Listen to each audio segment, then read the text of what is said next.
सारे संसार में एक बार फिर भक्ति पनपेगी और सत भक्ति करेगा, ये बच्चा बच्चा करेगा, तभी हमारा जीव, हमारा सतर सुधरेगा। अब तो भाई बहन को नहीं देख कर राजी, बहन भाई को देख कर प्रसन्न नहीं, बाप बेटे का झगड़ा, भाई भाइयों का झगड़ा, केवल माया उद्देश्य हो गया।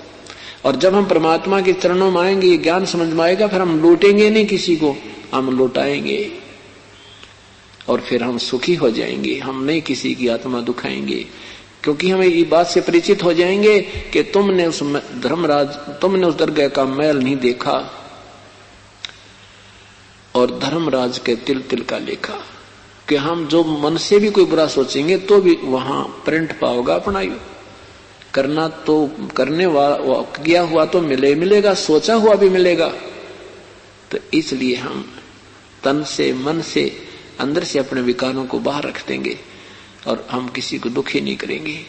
हमें पता चल जाए, परमात्मा का ये ज्ञान हो जाएगा। घर तो 3.5 हाथ भाई गणात 4.25, कह कबीर अधिका गहे वा को नहीं विचारे। अब एक कोठी बना ली, 2 बना ली, तीसरी और बना लो, लाखों रुपए ला दिए। और उस एक कहते हैं घर तो इतना बतेरा 3.5 हाथ का और घना 4.25, यानी कम से कम स्थान पर हम अपना निवास करके अपना टाइम पास करने की चेष्टा करेंगे, जिससे हमारा 90% समस्या हल हो जाएगी और 90% दुख दूर हो जाएगा। फिर हम लड़की और लड़के के ब्याह में, शादी में न बिरके कुकर्म पाथ लेते हैं। फिर हम बिल्कुल सीमित खर्च करेंगे, बहुत सीमित। और क्योंकि सत्संगी अपने उपदेशियों का उपदेशियों में शादी होगी, दोनों तरफ समझे हुए होंगे, वो कहेंगे हमें केवल कन्या दे दो, तो वो प्रसन्न होंगे। और ये सब बात के, ये सब बरात के, आने और जाने कहते हैं, सब झंझट मिट जाएंगे। अब आधे से ज्यादा सिरदर्द ये बना दिया हमने, देखा एक का अच्छा ब्योंत है, उसके पास पैसे हैं, उसने लड़की के ब्याह में लाख रुपया ला दिया। अब गरीब आदमी की लड़की जाकर देखती है, वो लड़की ऐसे ऐसे कपड़े लेगी है, ऐसे आइटम लेगी है, वो घर में चर्चा करती है, तो माता पिता का मन दुख पाता है। अगर मैं अपनी बेटी को नहीं दूंगा तो इसका जी दुख पाओगा। आगे से दूसरी इसकी जो दुरानी जिठानी कुछ ज्यादा लेकर आएगी तो मेरी बेटी की कदर नहीं होगी। तो वो माँ बाप भी ना होगा आपके पास, अपने पास, तो कर्जा करेंगे बेचारे।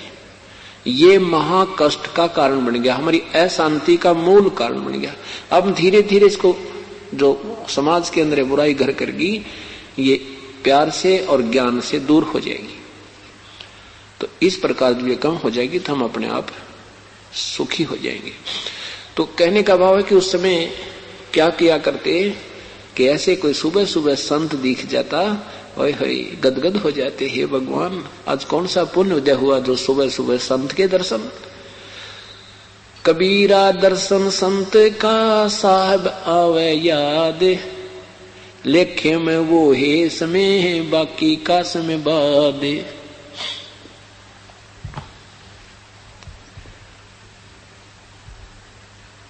जिन मिलते सुख उपजे मिट कोटि उपादे, भवन चतुर्दश ढूंढियो इसे परम स्नेही साधे।